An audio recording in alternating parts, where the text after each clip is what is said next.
आज हामी एजिकेलको पुस्तकको छलफल हामी फेरि अगाडि बढाउँदैछौँ र आज हामीले एजिकेलको पुस्तकमा यरुशलेमको विनाश सम्बन्धमा कसरी व्याख्या गरिएको छ त्यसलाई हामीले एकछिन हेरौँ र त्यसपछि त्यसका कारणहरूलाई हामी हेर्नेछौँ र त्यसबाट सिक्नुपर्ने पाठलाई हामी हेर्नेछौँ। र यरुशलेमको विनाशको सन्दर्भमा हामीले कुरा गर्ने हो भने परमेश्वरले पटक पटक र विभिन्न प्रकारले ती कुराहरूलाई उहाँले चित्रण गर्नुभएको र यो कुराहरू हामीले पहिले नै हेरिसकेका छौँ। र यसरी नै यसको चित्रणलाई हामीले हेर्दै गयौँ भने अब तपाईँले 4 देखि 14 अध्यायसम्म हामी यसको विस्तृत कुराहरू हामी पाउँदछौँ। तर सारांशमा अलि हामी कुरा गरौँ। सारांशमा कसरी परमेश्वरले यरुशलेमलाई विनाश गर्नुभयो र त्यसको चित्रण यहाँ कसरी गरिएको छ त्यसलाई हामीले हेरौँ। र आज हामी यरुशलेमकै विनाशलाई कारण र यसबाट हामीले सिक्नुपर्ने पाठलाई हामीले हेर्नेछौँ। र त्यसपछि अर्को लेसनमा हामीले परमेश्वरले कसरी तिनीहरूलाई एउटा आशाको सन्देश, भविष्यमा तिनीहरूलाई त्यो निर्वासनबाट निकाल्ने सन्देश त्यसलाई हेर्नेछौँ। र यो हाम्रो एजिकेलको पुस्तकको अध्ययन हाम्रो समाप्त हुनेछ।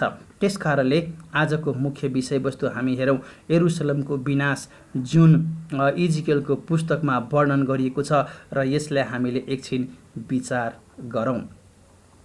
धेरै कुराहरू तपाईँले थाहा पाइसक्नु भएको छ, तर पनि एउटा विशेष यसलाई सिलसिलेवार तरिकाले हामी हेर्दैछौँ। त्यस कारणले विनाशबाटै हामी सुरु गरौँ। परमेश्वरले एजिकेललाई बोलाउनु भयो र एजिकेललाई परमेश्वरले के भन्नुभयो भने तिमीले एउटा यरुशलेम जुन विनाश हुँदैछ त्यसको एउटा तिमी चित्र बनाऊ। जुन चित्रमा तिमीले के गर भने एउटा यो ग्राफिक हुन्छ जसमा धेरै कुराहरू त्यहाँ हामी हेर्दछौँ। अनि तिमी एउटा के गर, एउटा टाइल्स ल्याऊ, त्यसमा के गर, एउटा यो सिटीको नमुना बनाऊ। यो सिटीको यरुशलेम सहरको चित्र त्यहाँ कोर र त्यो सहरको चारैतिर के गर भने त्यो युद्धमा प्रयोग गरिने विभिन्न हात हतियारहरू पनि त्यहाँ बनाऊ। अब हेर्नुहोस् है, यहाँ कस्तो प्रकारको ग्राफिक छ। आजको यो आधुनिक युगमा त धेरै कुराहरू बनाउन सजिलो छ। कम्प्युटरको प्रयोग गरेर हामीले त्यो कुराहरू बनाउन सक्छौँ। तर त्यो समयमा जुन समयमा यस्ता कुराहरूको कुनै पनि प्रकारको कल्पना पनि गर्न नसकिने समयमा परमेश्वरले एजिकेललाई चित्र बनाउनलाई भन्दै हुनुहुन्छ। सहरको चित्र बनाऊ, यरुशलेम सहरको चित्र बनाऊ, त्यसको चारैतिर युद्धमा प्रयोग गरिने विभिन्न हात हतियारहरूको पनि चित्र बनाऊ। र यो एउटा सिम्बल हो। हेर्नुहोस् है, सहरको चारैतिर यदि हात हतियारको चित्र छ भने त्यसले के बताउँछ? अब यो सहर अब पूर्ण रूपमा विनाश, हतियारले के गर्छ? हतियारले विनाश गर्छ। र एउटा सहर छ र सहरमाथि एउटा हतियार यसरी चारैतिर हतियारले घेरिएको चित्र छ। त्यसकारण हामी के हेर्दछौँ भने अब यरुशलेम पूर्ण रूपमा विनाश हुने पक्का छ। र त्यसपछि त्यो सहरको चित्र बनाऊ र चारैतिर के गर भने तिमी हतियारहरूको पनि चित्र बनाऊ जुन युद्धमा प्रयोग गरिन्छ। र त्यसपछि तिमी हेर यो सहर पूर्ण रूपमा विनाश भएको देखाऊ। त्यसपछि भने 5 अध्यायको यदि हामीले हेऱ्यो भने 1 पदमा हामी त्यो कुरा पाउँदछौँ। 5 अध्यायको 1 पद हामी पढ्यौँ भने त्यहाँ लेखेको छ, अब हे मानिसको छोरो, एउटा लाग्ने तरबार लि र त्यो हजामको छुरा जस्तै प्रयोग गरेर त्यसले आफ्नो कपाल र दाढी खौरी र त्यसपछि जोख्नलाई तराजु लि र ती कपाललाई भाग गर र तेरो घेराका दिन समाप्त हुन्छन्। रौँ 1/3 सहरभित्र आगोमा जलाइदेऊ, अर्को 1/3 चाहिँ सहरको चारैतिर तरबारले टुक्रा टुक्रा पारिदे र बाँकी 1/3 चाहिँ हावामा उडाइदेऊ, किनकि तिनीहरूलाई म तरबारले खेद्नेछु, तर तैँले कपालको केही भाग लिएर आफ्नो लुगामा बाँधेर राख, फेरि तीबाट पनि केही लिएर आगोमा जलाइदेऊ। तीबाट इजरायलका सबै घरानालाई एउटा आगो फैलिनेछ। एउटा चित्रण हामी हेर्दछौँ। परमेश्वरले अब इजकियललाई के भन्दै हुनुहुन्छ, तिमी आफ्नो कपाल खौरा, सबै कपाल खौरा, दाढी पनि हटाऊ र त्यसलाई के गर 3 भागमा विभाजन गर।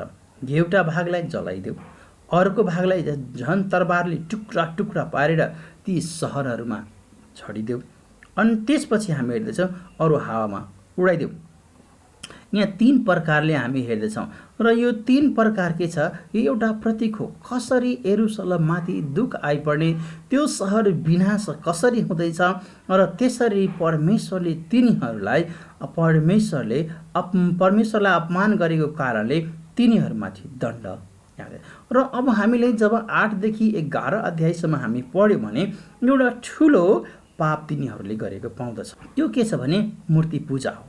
तिनीहरूले मूर्ति पूजा गरेका छन्, परमेश्वरकै मन्दिरमा तिनीहरूले पूजा गरेका छन् र परमेश्वरले तिनीहरूलाई नछोड्ने निदो गरेछ, किनकि पाप गरेपछि त्यो मर्नुपर्छ, त्यसको दण्ड तिनीहरूले भोग्नुपर्छ भन्ने कुरा हामी त्यहाँ हेर्दछौँ। र सबभन्दा ठुलो पाप तिनीहरूले के गरेको छ भने परमेश्वरकै मन्दिरमा मूर्ति पूजा गरेका छन्। त्यहाँका अगुवाहरूले पनि परमेश्वरको विरोधमा काम गरेका छन्। तिनीहरूले नि गर्नुपर्ने भूमिका, तिनीहरूले गर्नुपर्ने काम तिनीहरूले गरेको पाउँदैन। त्यस कारण त्यहाँ हेर्दछौँ विभिन्न प्रकारका 8 देखि 11 अध्याय तपाईँ पढ्नुभयो, विभिन्न प्रकारले मानिसहरू परमेश्वरको विरुद्धमा पाप गरेको। र त्यसमा हामी 2टा विषय तपाईँले भने अहिले, एउटा के भयो मूर्ति पूजाको विषय र अर्को अगुवाहरू पनि परमेश्वरको डर नमानेको र तिनीहरूले मन परी गरेको हामी पाउँदछौँ। र यसरी के हेर्दछौँ भने परमेश्वरले तिनीहरूलाई दण्ड दिने निश्चित भइसकेको छ। पहिलो चित्रणबाट नै हामी हेऱ्यौँ, जुन एउटा तस्बिर थियो, त्यो तस्बिर यरुशलेमको थियो र चारैतिर हतियारले घेरिएको थियो। र अर्को के थियो भने परमेश्वरले के भन्नुभएको, तिमी आफ्नो कपाल खौरा, दाह्री खौरा, त्यसलाई 3 टुक्रा पार, जलाऊ, टुक्रा टुक्रा पार र हावामा छडिदेऊ। यसरी हामीले के हेर्दैछौँ, 2टै चित्रणबाट तिनीहरूको दण्ड भयङ्कर हुनेछ। परमेश्वरले तिनीहरूलाई कुनै पनि रीतिले छोड्ने छैन। त्यो कुरा हामी त्यहाँ पाउँदछौँ। र जब हामी 9 अध्यायमा आउँदछौँ अनि त्यहाँ हामी हेर्दछौँ, त्यहाँ हत्या परमेश्वरले तिनीहरूलाई मृत्युमा पुर्याएको, त्यहाँ आफ्नो स्वर्गदूतलाई ल्याएर 6वटा स्वर्गदूतलाई ल्याएर परमेश्वरले पहिले आफ्नो मानिसहरूलाई सुनिश्चित गरेको पाउँदछौँ। र त्यसपछि मन्दिरमा रहेका गुरुहरू, अगुवाहरू, पुजारीहरूदेखि लिएर त्यहाँबाट ती स्वर्गदूतहरूले मानिसहरूलाई हत्या गर्न सुरु गर्छ। र त्यसपछि हेर्दछौँ त्यो सहरका तरुण, जवानी, बच्चा, वृद्ध, महिला, पुरुष के पनि मानेको छैन, सबै मानिसहरूलाई हत्या गरेको हामी पाउँदछौँ। त्यसरी परमेश्वरको विरुद्धमा हामीले पाप गर्यो भने परमेश्वरले सहन सक्नुहुन्न, पापलाई परमेश्वरले दण्ड दिनुहुन्छ। तर परमेश्वर कृपालु हुनुहुन्छ, आफ्नो मानिसहरूलाई छोड्नुहुन्न। त्यो त्यसरी स्वर्गदूतलाई पठाएर धेरै मानिसहरूलाई हत्या गर्दा पनि परमेश्वरले आफ्नो मानिसहरूलाई जुन चिन्ह दिनुभयो, त्यो चिन्ह जसकोमा थियो त्यसलाई त्यो स्वर्गदूतहरूले हत्या गरेन, तिनीहरू बाँचे। त्यसरी हामी हेर्दछौँ। र स्वर्गदूतलाई प्रयोग गरेको यो पहिलो घटना होइन। परमेश्वरले धेरैपल्ट स्वर्गदूतहरूलाई आफ्नो कामको निमित्त प्रयोग गर्नुभएको हामी पाउँदछौँ। र लडाइँमा पनि धेरैपल्ट हामी त्यसलाई, धेरै मानिसहरूलाई, जब इजरायलको विरुद्धमा धेरै सेनाहरू आएका थिए र अन्य प्रयोजनमा पनि हामी हेर्दछौँ, यरुशलेमको विरुद्धमा गएका मानिसको विरुद्धमा परमेश्वरले स्वर्गदूतलाई प्रयोग गरेको हामी पाउँदछौँ। र यसरी तिनीहरू विनाश हुँदै, हत्या, हिंसामा पर्दै तिनीहरू निर्वासनमा परेको हामी पाउँदछौँ। र अब एकचोटि फेरि हामी के हेर्दछौँ, 12 अध्यायमा जब हामी जान्छौँ भने त्यहाँ हामी एउटा आशा ती भविष्यवक्तालाई एजिकेललाई बोलाएर परमेश्वरले भन्नुहुन्छ, उहाँले एउटा दर्शन दिनुहुन्छ कि बेबिलोनमा भएका ती निर्वासनमा भएका मानिसहरू कहाँ उहाँले एउटा सन्देश पठाउनुहुन्छ। र किनकि तिनीहरूले के सोचिरहेका थिए भने अब हामी त केही दिनपछि हामी यहाँबाट जानेछौँ, परमेश्वरले हाम्रो लागि लडाइँ गर्नुहुन्छ, परमेश्वरले हाम्रो लागि काम गर्नुहुन्छ। जुन उनीहरूमा भ्रम थियो त्यसलाई हटाउनको निमित्त परमेश्वरले त्यो सन्देश पठाउनु भयो। तिनीहरू त्यही लामो समयसम्म बस्ने कुरा हामी पाउँदछौँ। र यरुसलेमको जुन दुर्दशा थियो, यरुसलेमको जुन भयानक अवस्था थियो, यरुसलेमको जुन एकदमै विनाश जुन परमेश्वरले गर्नुभएको थियो, मानिसहरू तितिर बितिर थिए। अब nothing could save the city. अब परमेश्वरबाट कसैले त्यो सहरलाई बचाउन सक्दैन, त्यस्तो अवस्थामा थियो। जसलाई हामीले तुलना गर्यो भने सदोम, जसरी अब्राहमको पालामा सदोममाथि परमेश्वरले त्यो आगो वर्षाउनु भएको थियो र त्यो आगोले त्यो सदोम र गमोरा नष्ट भएको थियो, त्यो हामी त्यहाँ पाउँदछौँ। र परमेश्वरले त्यसरी नै यो सहरलाई पूर्ण रूपमा विनाश गर्ने कुरा हामी यहाँ हेर्दछौँ। अब नोआ, दानियल र अयुबको समयलाई पनि हामीले यहाँ हेर्दछौँ कि कसरी परमेश्वरले यिनीहरूलाई ठुलो विनाशबाट बचाउनु भयो। नोआको कुरा गर्यो भने नोआको पालामा सबै मानिसहरूलाई परमेश्वरले विनाश गरिदिनु भयो, तर नोआको परिवारलाई बचाउनु भयो। दानियल निर्वासनमा थिए, दानियललाई परमेश्वरले बाघको मुखबाट, सिंहको मुखबाट र धेरै समयमा हामी हेर्दैछौँ उसका साथीहरूलाई आगोबाट र त्यसरी निर्वासनमा हुँदा परमेश्वरले तिनीहरूलाई बचाउनु भएको हामी पाउँदछौँ। अयुबलाई हामी हेऱ्यौँ भने त्यसलाई एकदमै दुःख, उसको छोरा छोरी सबै कुराहरू आफ्नै शरीरमा घाउै घाउ, अब कुनै पनि प्रकारले बाँच्ने आशा छैन। त्यो अवस्थामा पुगेको अयुबलाई परमेश्वरले बचाउनु। त्यस कारणले के हेर्दछौँ भने धर्मी मानिसहरूलाई, परमेश्वरको पछि हिँड्ने मानिसहरूलाई, परमेश्वरको डर मान्ने मान्छेहरूलाई परमेश्वरले जहिले वास्ता गर्नुहुन्छ, फिक्री गर्नुहुन्छ, तिनीहरूलाई बचाउनुहुन्छ। हर हालमा तिनीहरूलाई हरेक कुराहरूबाट, हरेक जोखिमहरूबाट परमेश्वरले बचाउनुहुन्छ भन्ने कुरा हामी हेऱ्यौँ। जब त्यहाँ स्वर्गदूतहरू गयो र जब त्यो हत्या, मूर्ति पूजा गर्नेहरू र मानिसहरूलाई परमेश्वरदेखि बहकाउने, परमेश्वरको विरुद्धमा जुन कुराहरू सिकाउने मानिसहरू थिए, अगुवाहरू थिए, पुजारीहरू थिए, तिनीहरूलाई परमेश्वरले विनाश गर्नुभयो। र अब हामी के हेर्दछौँ भने त्यो बिचमा पनि केही मानिसहरूलाई परमेश्वरले बचाउनु भयो। जसरी नोआलाई बचाउनु भयो, जसरी दानियललाई बचाउनु भयो, जसरी अयुबलाई परमेश्वरले बचाउनु भयो, त्यो कुराहरू हामी एकछिन त्यसलाई हामीले तुलना गरेर हेर्न सक्छौँ। किनकि परमेश्वर आफ्नो मानिसलाई बचाउनुहुन्छ, आफ्नो धार्मिकता देखाउनुहुन्छ, किनकि परमेश्वर धर्मी हुनुहुन्छ। पापलाई उहाँ सहिसक्नुहुन्न, पापी मानिसहरूलाई उहाँ छोड्नुहुन्न भन्ने कुरा हामी यहाँ पाउँदछौँ। र यसरी हामी हेर्दै गयो भने एउटा यहाँ हामीले यो पुस्तकमा प्रयोग गरिएको लर्ड गड भन्ने एउटा फ्रेज छ। लर्ड गड, परम प्रभु परमेश्वर। अब यहाँ हामी हेर्दछौँ यो लर्ड र गड जसरी दुईवटा वर्ड छ, यो दुईवटा वर्डले हामीले हेऱ्यौँ भने त्यो दुईवटा वर्डले परमेश्वरको दुईवटा चरित्रलाई देखाउँदछ। जब हामी लर्ड भन्ने वर्डलाई हामी हेऱ्यौँ भने परमेश्वरको त्यो वचनमा हामी हेऱ्यौँ भने त्यो लर्ड भने एडोनाई, जसलाई हामीले मास्टर, मालिक, र जो यो के छ परमेश्वरको नाउँ हो, जसलाई हामी याहवे भन्छौँ। र यो लर्ड गड जसरी परमेश्वरलाई सम्बोधन गर्नका निमित्त प्रयोग गरिएको छ, त्यो 210 पल्ट इजिकेलको पुस्तकमा हामी पाउँदछौँ।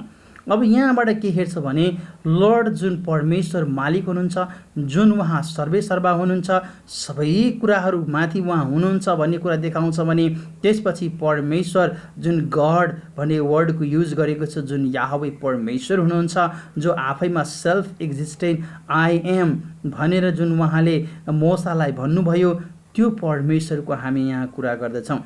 त्यस कारणले यहाँ दुईवटा चरित्र परमेश्वरको छ। परमेश्वर मास्टर हुनुहुन्छ, सबै कुराको मालिक परमेश्वर हुनुहुन्छ, सबै कुराहरूमाथि परमेश्वर हुनुहुन्छ भन्ने कुरा एउटा देखाउँदै हुनुहुन्छ भने अर्को कुरा उहाँ स्वयं, उहाँलाई बनाउने कोही पनि छैन र उहाँलाई बनाउने कोही पनि छैन। र यो लर्ड गड भन्ने कुरा हामी यो वाक्य परमेश्वरको महिमाको निमित्त यो पुस्तकमा 210 पटक प्रयोग गरिएको हामी पाउँदछौँ। र जब परमेश्वरले ती मानिसहरूलाई दण्ड दिए, जब तिनीहरूलाई यरुशलेमको परमेश्वरले विनाश गर्नुभयो अनि एजिकियललाई त्यो दर्शन दिनुभयो, जुन परमेश्वरको सहर, परमेश्वरको महिमा वास गर्ने जुन मन्दिर थियो, जुन यरुशलेम सहर थियो, त्यो सहर अहिले बिरान भएको छ। त्यहाँ परमेश्वरको महिमा छैन, त्यहाँबाट परमेश्वरले महिमा हटाइसक्नु भएको छ, त्यहाँ परमेश्वर हुनुहुन्न र पूर्ण रूपमा तिनीहरूलाई परमेश्वरले छोडिदिनु भयो भन्ने कुरा हामी पाउँदछौँ। त्यसपछि हामीले एजिकियलको एउटा पद यदि हामी पढ्यो भने त्यहाँ यसरी लेखिएको छ, 11:19 र 20 हामी पढ्यो भने परमेश्वरले यसरी भन्नुहुन्छ, अनि म तिनीहरूलाई विभक्त नहुने हृदय दिनेछु र तिनीहरूमा एउटा नयाँ आत्मा हालिदिनेछु। म तिनीहरूबाट ढुङ्गाको हृदय निकालेर मासुको हृदय हालिदिनेछु। तब तिनीहरू मेरो विधिहरूमा चल्नेछन् र मेरा नियमहरू पालन गर्न होसियार हुनेछन् र तिनीहरू मेरा प्रजा हुनेछन् अनि म तिनीहरूको परमेश्वर हुनेछु। अब यहाँ हामी के हेर्दैछौँ भने नयाँ करारको केही कुराहरू हामी पाउँदछौँ। नयाँ, अब हेर्नुहोस् यहाँ के भनेको, तिनीहरू विभक्त, एउटै हृदय, टुक्रा टुक्रा हुने होइन, एउटा यस्तो हृदय दिनेछु, पूर्ण हृदय दिनेछु। त्यसमा परमेश्वरले आत्मा हालिदिनुहुनेछ, जुन ढुङ्गाको आत्मा थियो त्यसलाई निकालिदिनुहुन्छ हृदयलाई। त्यसपछि त्यहाँ मासुको हृदय हालिदिनुहुनेछ। त्यसपछि हामी के गर्छौँ, परमेश्वरको आज्ञाहरू तिनीहरूले पालन गर्ने योग्यका हुनेछन् र पालन गर्नेछन् भन्ने कुरा हामी यहाँ पाउँदछौँ। र यसले हामीलाई के देखाउँछ भने परमेश्वरले नयाँ करार, परमेश्वरले आफ्नो मानिसहरूसँग नयाँ तरिकाले व्यवहार गर्ने उहाँ तरिका यहाँ बताउँदै हुनुहुन्छ भन्ने कुरा हामीले बुझ्नुपर्छ। परमेश्वरले आफ्नो मानिसहरूलाई त्यस्तै छोडिदिनुहुन्न भन्ने कुरा हामी बुझ्नुपर्छ।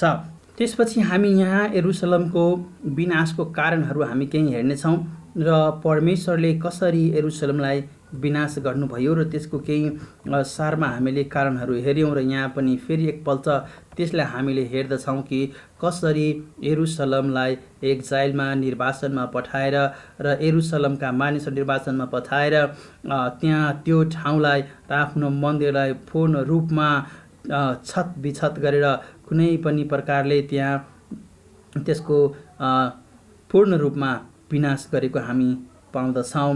र त्यसपछि हामी के हेर्दछौँ भने यसको तुलना परमेश्वरले बाइबलमा धेरैपल्ट इजरायलको तुलना एउटा वेश्या स्त्रीसँग गर्नुभएको, एउटा अविश्वासमा नरहेको, आफ्नो श्रीमानलाई घात पुर्याएको स्त्रीसँग तुलना गरेको हामी पाउँदछौँ। किनकि तिनीहरू परमेश्वरमा विश्वास गरेका थिएनन्, परमेश्वरको विरुद्धमा तिनीहरू काम गरेका थिए र परमेश्वरको विरुद्धमा तिनीहरू गएर परमेश्वरको जुन महिमा दिनुपर्ने थियो त्यो महिमा तिनीहरूले दिन सकेका थिएनन्। अब तिनीहरू त्यो निर्वासनमा छ।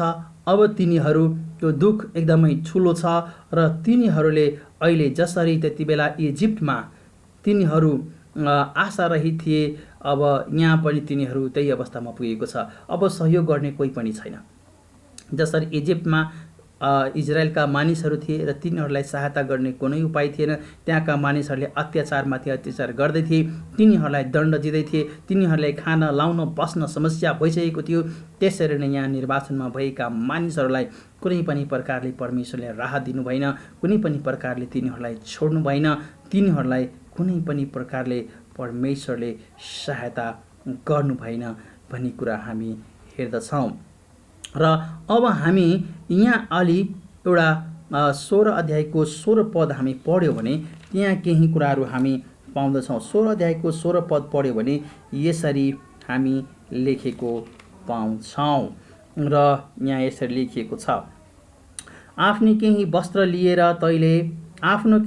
लिएर तैले राम्ररी सिँगारिएका डाँडाका थानहरू बनाइस् र त्यही नै तैले आफ्नो वेश्यावृत्ति गर्न लागिस्। त्यो त अघि कहिले हुन नपर्ने न त पछि हुनुपर्ने थियो।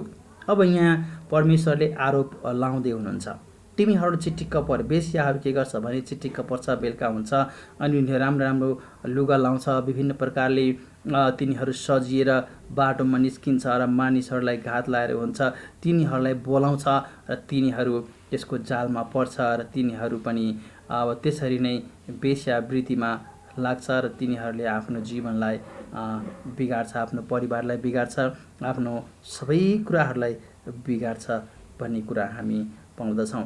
तर हामीले एफिसीको 2 अध्यायको 1देखि 5 र प्रकाशको पुस्तक 7देखि 14मा हामी गयौँ भने त्यहाँ हामी हेर्दछौँ परमेश्वरले आफ्नो शक्ति प्रदर्शन गर्नुभएको छ।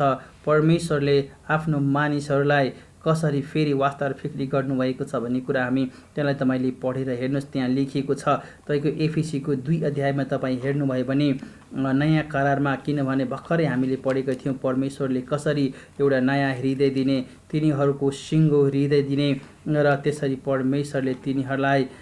परमेश्वरले आफ्नो अनुग्रह र कृपामा राख्ने कुरा परमेश्वरले गर्नुभएको थियो र तिनीहरूलाई अब फेरि तिनीहरूका परमेश्वर हुने कुरा थियो। तिनीहरू परमेश्वरको विरुद्धमा पाप नगर्ने कुरा छ, किनकि परमेश्वरले त्यसरी तयारी गर्दै हुनुहुन्छ। जब हामी एफिसीमा आउँछौँ 2 अध्यायको 1देखि 5मा यसरी लेखेको छ, पुरानो र नयाँ जीवनसँग तुलना गरिएको छ। अब तपाईँले पुरानो जीवन जिउने कि नयाँ जीवन जिउने, त्यहाँ भनेको छ तिमीहरू आफ्ना अपराध र पापहरूद्वारा मरेको बेलामा उहाँले तिनीहरूलाई जीवित पार्नुभयो। यिनैमा यस संसारको रीतिअनुसार र आकाशको शक्तिको मालिक अनुसार अनाज्ञाकारिताको सन्तानमा अहिले काम गर्ने आत्मा अनुसार तिमीहरू अघि एकपल्ट चल्दै थियौ र हाम्रो पुरानो स्वभाव कस्तो थियो, हामी परमेश्वरको विरुद्धमा थियौँ भन्ने कुराहरू यहाँ बताउँदछ र तिनी यरुसलेमका मानिसहरूले पनि परमेश्वरको विरुद्धमा गएको हामी पाउँदछौँ र तिनीहरूमध्ये हामी सबै पनि शरीर र मनका इच्छा पुरा गरेर आफ्नो पापमय स्वभावको लालसामा अघि जिउँदथ्यौँ र बाँकी मानिस जस्तो हामी स्वभावैले क्रोधको सन्तान थियौँ। तर परमेश्वरले जो कृपामा धनी हुनुहुन्छ उहाँ आफ्नो महान प्रेमद्वारा हामीलाई प्रेम गर्नुहुन्छ र यसकारण पापमा हामी मरेका भए तापनि उहाँले ख्रीष्टसँगै जीवित पार्नुभयो। अनुग्रहबाट नै तिनीहरूको उद्धार पाएका छौँ।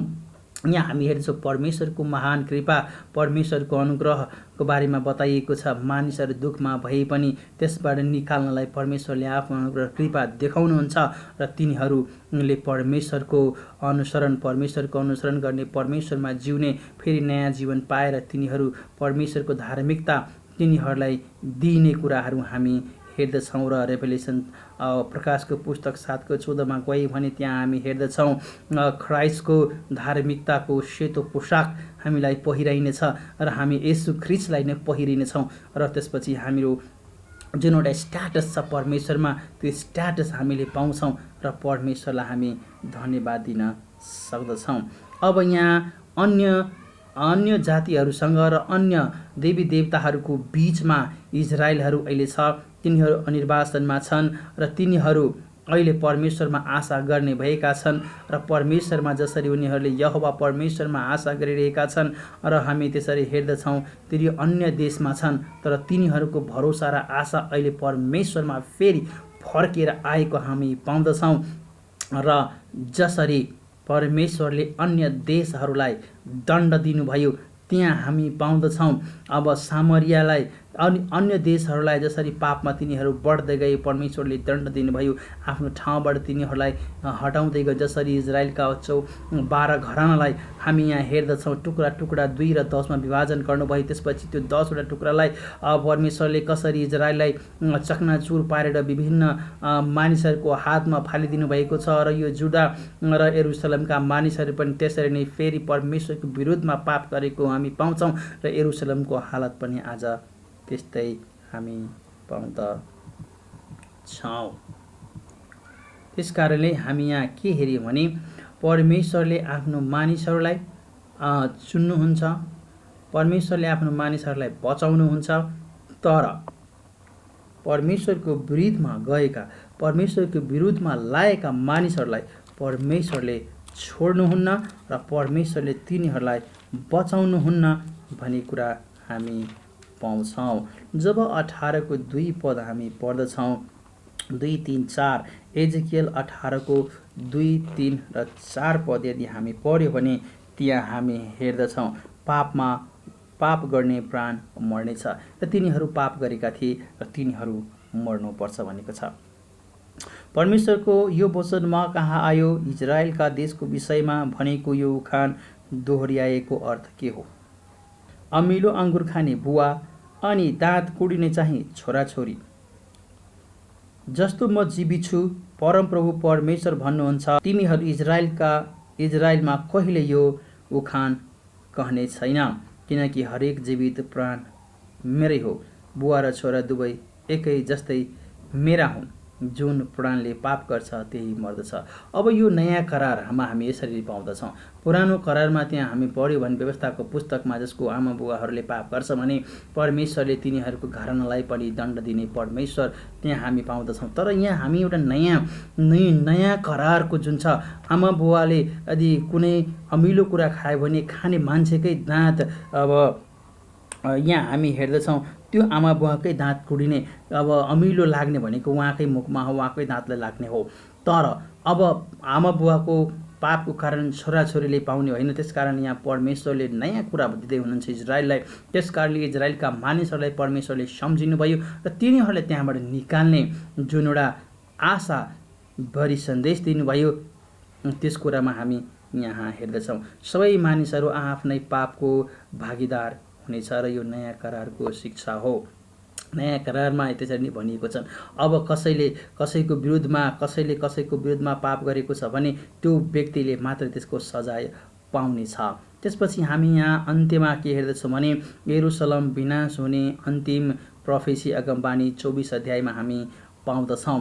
र जब एजिकियलको 24 अध्यायमा हामी गयौँ भने त्यहाँ हामी केही शब्दहरू हेरौँ कि परमेश्वरले कसरी नबुकदनेजरलाई बोलाएर यरुशलेमलाई पूर्ण रूपमा नष्ट गर्ने कुरा उहाँले यहाँ गर्दै हुनुहुन्छ।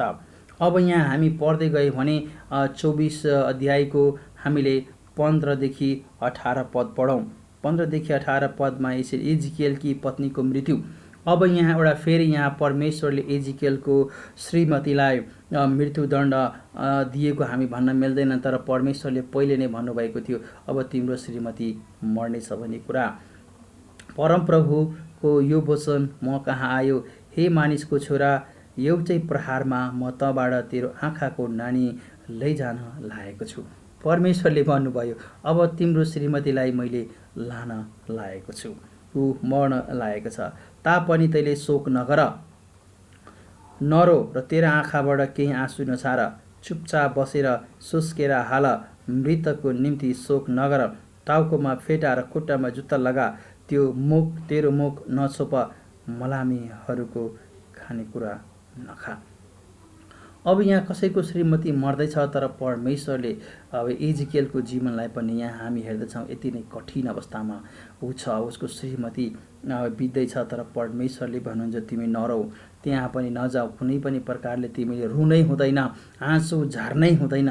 तर त्यसरी अगुवाहरूलाई परमेश्वरले कहिलेकाहीँ आफ्ना मानिसहरूलाई प्रचारको निमित्त विभिन्न ठाउँहरूमा लानुहुन्छ, गाह्रो अवस्थाहरू हुन्छ, तर त्यहाँ परमेश्वर हुनुहुन्छ भने यसैले बिहानै मैले यो कुरा मानिसहरूलाई भने र त्यही बेलुकी मेरी पत्नीको मृत्यु भयो, भोलि बिहान मैले जे आज्ञा पाएको थिएँ त्यसै गरेँ भनेर हेर्नुहुन्छ। यहाँ हेर्दछौँ एजिकियलको जीवन पनि त्यति सजिलो छैन। तिनीहरूले पाप गरेका छन् र परमेश्वरले ती पापका दण्ड यरुशलेममाथि ल्याउँदै हुनुहुन्छ र त्यसबाट एजिकियल पनि वञ्चित छैन। त्यस कारणले कति बेला हामी के हुन्छौँ भने हामी पास्टर अगुवाहरू हामी के घमण्ड गर्छ भने हामी माथि आउँदैन, अरू सबै माथि आउँछ। एजिकियललाई हेर्दछौँ हामी, एजिकियललाई नै परमेश्वरले प्रयोग गर्नुभयो, उसकै कपाल खोर्न लाउनु भयो, उसैलाई त्यो चित्र बनाउन लाग्नु, उसैलाई नै के भयो भने नाटक जस्तै कलाकार बनाएर विभिन्न कुराहरू नाटक मञ्चन गर्नलाई परमेश्वरले लाउनु भयो। अब त्यस कारणले हामी अगुवाहरूमा हुँदैन भन्ने कुरा छैन। परमेश्वरको दण्ड सबैमाथि आउँदछ, किन यरुशलेमका सबै मानिसहरूमाथि परमेश्वरको दण्ड आएको पाउँदछौँ। यस कारणले त इजकेल पनि निर्वासनको अवस्थामा छ। त्यस कारणले अगुवाहरू पनि होसियार। हामीले हेऱ्यौँ 11 अध्यायमा अगुवाहरूले पनि परमेश्वरको विरुद्धमा गएको मानिसहरू छन्, तिनीहरूको विरुद्धमा परमेश्वरले काम गरेको पाउँदछौँ। तर त्यो दण्डहरू परमेश्वर दिनुहुन्छ भन्ने कुरा हामी यहाँ निश्चित छौँ। अब त्यस्तै हामीले अर्को एउटा पद पढौँ, 24 पद पढौँ। त्यसपछि हामीले यहाँ केही कुराहरू छलफल गरेर यसलाई समाप्त गर्नेछौँ। यसरी इजकेल तिनीहरूको निम्ति एउटा चिन्ह हुनेछ र उसले गरे जस्तो तिनीहरू पनि गर्नेछौँ। जब यो कुरा हुन्छ त परमप्रभु परमेश्वर म नै हुँ भनी तिमीहरूले जान्नेछौ। अब उसको श्रीमतीको मृत्यु हुने कुरा ऊ प्रचार गर्छ, मानिसहरूलाई भन्छ र त्यस्तै त्यो घटना हुन्छ। अब त्यसबाट परमेश्वरले के भन्नुभएको भने म परमेश्वर हुँ र मैले भनेको कुरा हुन्छ भन्ने कुरा यहाँ हामी हेर्दछौँ। परमेश्वरको मुखबाट निस्केका हरेक कुराहरू हुन्छ। त्यसै गरी इजकेलले जति कुराहरू सन्देश परमेश्वरले दिनुभएको इजरायलको विरुद्धमा जति सन्देशहरू छ उसकै जीवनबाट एउटा लागू भएको प्रमाण परमेश्वरले दिनुभएको हामी पाउँदछौँ। परमेश्वरले उसको श्रीमतीको मृत्यु हुने कुरा भन्नुभयो, अनि उहाँले जुन इजकेलको मृत्यु हुने कुरा, श्रीमतीको मृत्यु हुने कुरा भन्नु, ठ्याक्क त्यो कुरा त्यहाँ पुरा भएको हामी पाउँदछौँ। र यसबाट के प्रमाणित गरिदियो भने परमेश्वरले कि अब यरुशलेमको दुःख र तकलिफहरू परमेश्वरले गर्नुभएको छ, यसको पूर्ण विनाश सम्भव छ, यसको पूर्ण विनाश म गर्नेछु, म यसमा कुनै पनि प्रकारले लचकता र कुनै पनि प्रकारले दया देखाउने छैन। त्यस कारणले यहाँ भनेको छ यति नै। अब त्यस कारणले पुरै यरुशलेमको विनाश हुँदैछ। जसरी एजिकेलको श्रीमतीको मृत्यु भयो त्यसरी नै यरुशलेमको पनि विनाश हुँदैछ र मानिसहरू नरहोस्, किनभने तिनीहरू त्यसकै भागीदार हुन्। तिनीहरू मर्ने नै, परमेश्वरको दण्ड पाउने तिनीहरू छन्। तर त्यहाँ परमेश्वरका मानिसहरू जसलाई बचाइएको छ तिनीहरू किन रुनु पर्यो ती मानिसहरूको मृत्युको बेलामा? किनभने पाप गरेका मानिसहरू मर्नु पर्छ भन्ने कुरा हामी यहाँ पाउँदछौँ। र त्यसपछि 25 देखि 32 गयौँ भने हामी त्यहाँ हेर्दछौँ परमेश्वरले अन्य देशहरूलाई पनि दण्ड दिनुभएको छ। परमेश्वरले अन्य देश जुन देशहरू यरुशलेम आएर आक्रमण गरेका छन् तिनीहरूलाई परमेश्वरले त्यस्तै छोड्नु भएको छैन। जुन देशहरू नबुकदनेस्जरलाई पनि हामी हेर्दछौँ, बेबिलोनलाई पनि परमेश्वरले छोड्नु भएको छैन। जति मानिसहरूले परमेश्वरको मानिसहरूलाई घृणा गरेका थिए, जति देशहरूले, जति शासकहरूले परमेश्वरको मानिसहरूलाई सताएका थिए, जति मानिसहरू तिनीहरूलाई परमेश्वरले पूर्ण रूपमा विनाश गर्नुभयो भन्ने कुरा हामी पाउँदछौँ। र यहाँ पनि त्यो कुराहरू भनिएको छ। तिनीहरूलाई पनि परमेश्वरले छोड्नुभयो, न टायरलाई छोड्नुभयो न इजिप्टलाई छोड्नुभयो, तिनीहरूलाई पनि परमेश्वरले छोड्नु भएन। त्यसपछि हामी हेर्छौँ बेबिलोनको पनि पूर्ण विनाश भएको छ, हामी त्यो पनि पाउँदछौँ। त्यस कारणले अब सारमा हामी के हेर्दछौँ भने परमेश्वरले आफ्नो मानिसहरूलाई बचाउनुहुन्छ, एउटा कुरा छ। त्यसपछि परमेश्वरकै मानिस होस् या अन्य मानिस होस्, जसले परमेश्वरको विरुद्धमा पाप गर्दछ उसले दण्ड पाउँछ। र जब परमेश्वरको दण्ड तिनीहरूमाथि आइपुग्छ तिनीहरूलाई परमेश्वरको हातबाट कसैले बचाउन सक्दैन। त्यस कारणले हामीले होसियार हुनुपर्छ। जब हामी अगुवा हौँ, जब हामी पास्टर हुन्छौँ, जब हामी सेवाकाईमा अगाडि बढ्दछौँ, हाम्रो कारणले हामी जुन जीवन जिउँदछौँ त्यो परमेश्वरको प्रतिनिधित्व गर्दै हामी अगाडि बढ्दछौँ। आज मण्डली पनि परमेश्वरको राज्यको प्रतिनिधि गर्दछ। परमेश्वरले आफ्नो राज्य निर्माण गर्दै हुनुहुन्छ र त्यसमा चर्चको ठुलो भूमिका छ। र आज अगुवाहरूले यदि परमेश्वरका मानिसहरूले अन्य मानिसहरूसँग र अन्य जुन ब्याकग्राउन्डबाट तिनीहरू आएका छन्, मूर्ति पूजाका कुराहरू छन्, हाम्रो पापहरूलाई हामीले राख्यो भने यहाँ दुईटा पापलाई परमेश्वरले सबै पापहरूलाई दुईटा पाप अन्तर्गत राखेको छ र त्यो दुईटा पाप इजरायलमा र यरुसलेममा प्रशस्त छ। र अहिलेको जुन यरुसलेम विनाश हुनुको कारण त्यो दुईटा पापलाई हामी यहाँ हेर्दैछौँ। पहिलो मूर्ति पूजा हेर्दैछौँ, कसरी तिनीहरूले परमेश्वरकै मन्दिरमा मूर्ति पूजा गरेर परमेश्वरलाई अपमान गरेको र त्यसपछि उनीहरू विश्वासघात गरेको। जसरी बेश्याले आफ्नो श्रीमानलाई विश्वास गर्छ, जसरी तिनीहरूले आफ्नो विश्वासमा बस्दैनन्, तिनीहरू व्यभिचार गर्दछ, त्यसरी नै यो इजरायलका र यरुसलेमका मानिसहरू परमेश्वरको विरुद्धमा गएको हामी पाउँदछौँ। त्यसकारणले यी सबै पापहरू, जति पापहरू छन् ती सबै पापहरू दुईटा पापमा यहाँ हामीले बाइबलले सारांशमा भनेको छ कि मूर्ति पूजा कि व्यभिचार। र यो यरुसलेम यहाँ हामी के हेर्दैछौँ भने पापमा पनि छ, व्यभिचारमा पनि छ। र यस्ता मानिसहरूलाई त्यहाँका अगुवाहरू, त्यहाँका पुजारीहरू, त्यहाँका जनताहरू, त्यहाँका परमेश्वरका दासहरू, छोराछोरीहरू र सिँगै यरुसलेमका मानिसहरू परमेश्वरको विरुद्धमा लागि परेका छन्, मूर्ति पूजामा लागि परेका छन्, परमेश्वरलाई धोका दिएका छन्, तिनीहरू अन्य मानिसहरूमा भर परेका छन्, तिनीहरू अन्य मानिसहरूसँग जोडिरहेका छन्, परमेश्वरको करारलाई तिनीहरूले पूर्ण रूपमा भङ्ग गरेको हामी पाउँदछौँ। त्यस कारणले हेर्दछौँ परमेश्वरले यरुसलेममा स्वर्गदूत पठाएर धेरै मानिसहरूलाई विनाश गर्नुभयो र आफ्नो मानिसहरूलाई जोगाउनु भयो। त्यसपछि हेर्दछौँ कि बेबिलोन राजालाई लगेर पठाएर त्यहाँका मानिसहरूलाई निर्वासनमा पठाउनु भयो र त्यो निर्वासनमा एजिकियल स्वयं परे र स्वयं एजिकियल पनि इजरायलकै मानिसहरू थिए। त्यस कारणले उसले पनि तिनीहरू सँगसँगै दुःख र कष्ट भोग्दै परमेश्वरको सेवा गर्दै गए र यहाँसम्म कि आफ्नो श्रीमतीलाई पनि गुमाउनु पर्यो। र परमेश्वरले त्यो बेलामा पनि उसलाई रुन पनि भनेन, सुस्केर मात्रै हाल। र त्यो एउटा चिन्ह थियो कि अब यरुसलेम पूर्ण रूपमा विनाश हुनेछ। र यसरी नै जसरी एजिकियलको श्रीमतीको मृत्युलाई टारिएन, हटाइएन र ऊ मरिन्, त्यसरी नै यरुसलेम विनाश हुनेछ। यदि वास्तवमा हामी पाप गरेका छौँ भने परमेश्वरले हामीलाई मार्नुहुन्छ। पाप गर्ने हरेकले मृत्यु पाउनेछ। यस कारणले पनि पुरानो स्वभाव, यदि पुरानै स्वभावमा हामी राखिराख्यो भने, चर्चमा आएर पनि त्यही पुरानो जीवन जिराख्यो भने के मजा छ। हामी नयाँ भयौँ, नयाँ सृष्टि छौँ, नयाँ आत्मा दिएको छ, परमेश्वरको कुराहरू बुझ्ने भएका छौँ। अब ढुङ्गाको हृदय निकालेर मासुको हृदय दिइएको छ। अब नयाँ कुराहरूमा हाम्रो यो हृदयमा परमेश्वरको वचन लेखिएको छ। अब हामी नयाँ शैलीमा, नयाँ तरिकाले, नयाँ मनको भएर, नयाँ सृष्टि भएर परमेश्वरमा हामी अगाडि बढ्नुपर्छ भन्ने कुरा हामीले बुझ्नु जरुरी छ। र यो इजिकियलले जुन सन्देश हामीलाई दिएको छ र यरुसलेमको जुन पतन भएको छ, यरुसलेमको जुन विनाश भएको छ, तिनीहरूको पापकै कारणले भएको छ। र आज हामीले होसियार हुनुपर्छ कि हामी परमेश्वरमा छौँ, के परमेश्वरको उपस्थिति हामीसँग छ र त्यसको हामी अनुभूति गर्दैछौँ, कि येशू ख्रीष्ट हामीमा छ, के हामी येशू ख्रीष्टमा छौँ, के हामी परमेश्वरमा छौँ, परमेश्वरको मण्डलीमा छौँ भने हामी कसरी छौँ, परमेश्वरको आज्ञा अनुसारले हामी हिँडेको छौँ कि छैनौँ, कि परमेश्वरको विरुद्धमा हामी लागिरहेका छौँ। यदि वास्तवमा हामी परमेश्वरको विरुद्धमा गयौँ भने परमेश्वरले हामीलाई छोड्नुहुन्न र परमेश्वरको दण्ड आइपुग्छ। हामी त्यो भुलमा पर्नु हुँदैन, हामी सचेत हुनुपर्छ।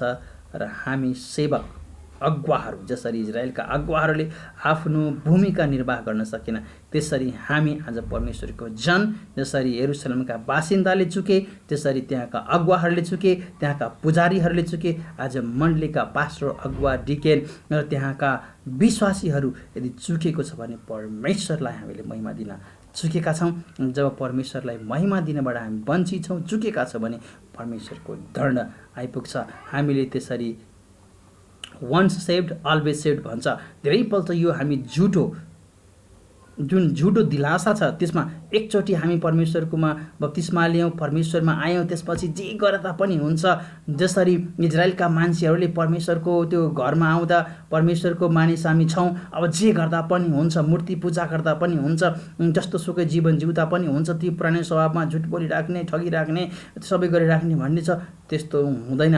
किन अगुवा, पुजारी र त्यहाँका जनता तिनटैलाई परमेश्वरले दण्ड दिनुभएको छ र आफ्नो मान्छेलाई बचाउनु भएको छ। मण्डलीमा आउने सबै बचाइने छैन यदि परमेश्वरको हिसाबले बाँचेको छैन भने। परमेश्वरको मण्डलीमा आउने बित्तिकै त्यो लाइसेन्स हामी पाइसकिकन कि अब हामी परमेश्वरमा छौँ र सधैँको लागि हामीले यो अनन्त जीवन पाइसक्यो भने लाइसेन्स हाइमा बदलाव भएको छैन भने वन्स सेभ्ड अलवेज चेन्ज।